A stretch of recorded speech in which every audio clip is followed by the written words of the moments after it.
দরকার হলে আপনি আমাকে 6 মাস আর ফ্লোর দিয়েন না। তো 16টা বছর যারা এইখানে বৈশা অপবিত্র করছে এই চেয়ারগুলারে, এগুলারে একটু জমজমের পানি দিয়া আতর গোলাপ দিয়া যদি ধুইতো তাইলে এটা তো আরো ভালো হইতো। ওনাদের পাশে বসিত এই আলেম ওলামাদের সোহবতে থাকলে এই বাতাসে বাতাসে দুই একটা কথা আমি ইনশাআল্লাহ বলার চেষ্টা করি। আমরা তো এরকম কোনো সুসংবাদ পাই নাই যে আমার দল করলে, আমার আদর্শ মধ্যে থাকলে জান্নাতের সুসংবাদ আমরা দিতে পারি। আমি মাওলানা মামুনুল হক সাহেবের সাথে কথা বলে আসছি।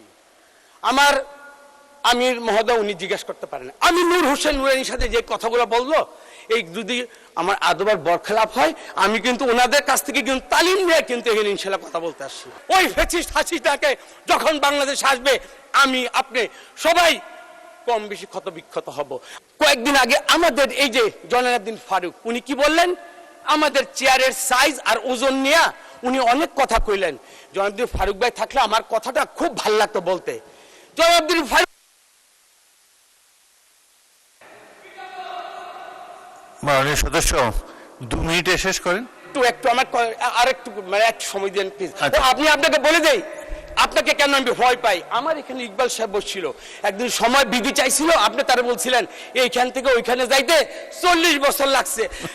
মাননীয় স্পিকার আমি তো 40 বছর বাঁচবো না। আর আপনি আপনি বাংলাদেশে সবচেয়ে দ্রুততম মানব ছিলেন, কোন কন্টেস্টে আমি ইনশাআল্লাহ ওইদিকে পৌঁছতে পারবো না। কিন্তু আপনার কাছে যদি আমি 5টা মিনিট সময় পাই, আমার কথাগুলো আপনি একটু সময় দেন, দরকার হলে আপনি আমাকে 6 মাস আর ফ্লোর দিয়েন না, কিন্তু আমার আজকের কথাগুলো আপনি একটু শুনেন। জয়নাল আবদিন ফারুক উনি সাইজ দেখলেন, এটার ওজন দেখলেন, কিন্তু বিগত 16টা বছর যারা এইখানে বৈশা অপবিত্র করছে এই চেয়ারগুলারে, এগুলারে একটু জমজমের পানি দিয়া আতর গোলাপ দিয়া যদি ধুইতো তাইলে এটা তো আরো ভালো হইতো। তো আমি ওনাকে একটু আপনার মাধ্যমে বলতে চাই সাইজ এবং এগুলা ঠিক করে মাননীয় সদস্য এখন থেকে 3 মিনিটের মধ্যে শেষ করেন। আচ্ছা, আজকে আরেকটা কথা বলা হয়, এইখানে প্রায়শ একটা কথা বলা হয় কি, এইখানে বলে কি মানে এই জিনিসটা আমার খুব আমি দাঁড়িয়েছিলাম, সেটা হলো আমার ধর্মীয় অনুভূতিতে মানে আঘাত লেগেছে। কোরআনের একটা আয়াত আছে, এই কোরআন আয়াত কেন বলি, ওনাদের পাশে বসিত এই আলেম ওলামাদের সোহবতে থাকলে এই বাতাসে বাতাসে দুই একটা কথা আমি ইনশাআল্লাহ বলার চেষ্টা করি। বিসমিল্লাহির রহমানির রহিম, ওয়ালাকির রাসূলুল্লাহি ওয়া খাতামান নাবিয়্যিন ওয়া কানা আল্লাহু বিকুল্লি শাইইন আলিমা। আল্লাহর মনোনীত কে? আল্লাহ। আমার রাসূলকে? রাসূল আল্লাহর রাসূল। এবং খাতামান নাবিয়্যিন, এরপরে আর কোন নবী আসবেন না। ওয়া কানা আল্লাহু বিকুল্লি শাইইন আলিমা, যে আল্লাহ তাআলা সর্বজ্ঞ, তার মানে আল্লাহ যা বলছেন আমার থেকে এই আকীদাটা নিশ্চয়ই ওনাদের ভালো। আমরা প্রায়শই বলি দুনিয়াবি কাজের জন্য আমরা কি করি, আমরা বলে কোথায় বলে বেহেশতের কথা বলি। আমি যতটুকু আমি জানি রাসূল সাল্লাল্লাহু আলাইহি ওয়াসাল্লাম তার জীবদ্দশায় আশারে মুবাশশারা 10 জনের সংবাদ দিচ্ছেন। বদরের যুদ্ধে যারা নিহত হয়েছেন তাদের ব্যাপারেও একটা কিন্তু সম্মুখে একটা ধারণা দিয়ে গেছেন। কিন্তু দুনিয়াবি বাংলাদেশের কারণে আমরা তো এরকম কোনো সুসংবাদ পাই নাই যে আমার দল করলে, আমার আদর্শের মধ্যে থাকলে জান্নাতের সুসংবাদ আমরা দিতে পারি। এই কথাগুলো আমি বিজ্ঞ মাননীয় আমাদের এই যে হুজুরদের কাছে আমি জানতে চাই। আর সর্বোপরি বলি, আজকে আমি যে কথাগুলো বলছি আমি মাওলানা মামুনুল হক সাহেবের সাথে কথা বলে আসছি।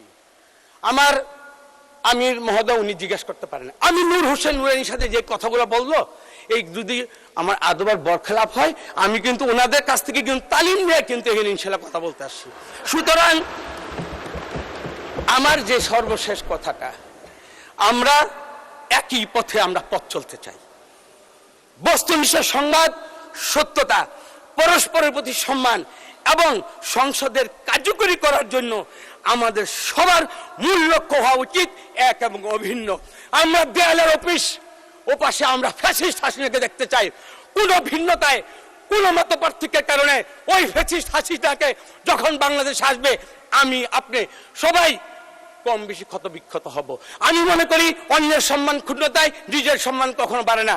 সম্মিলিত হলে আমরা দাঁড়িয়ে থাকবো, বিভাজিত হলে ধরাশায়ী হব। 2 দিন আগে আমরা, 2 দিন পরে আপনারা। সুতরাং আমরা বাংলাদেশের মানুষ, বাংলাদেশকে নিয়ে বাঁচতে চাই, স্বাধীন সার্বভৌম এই সংসদকে নিয়ে আমরা বাংলাদেশকে আলোকিত বাংলাদেশ করতে চাই।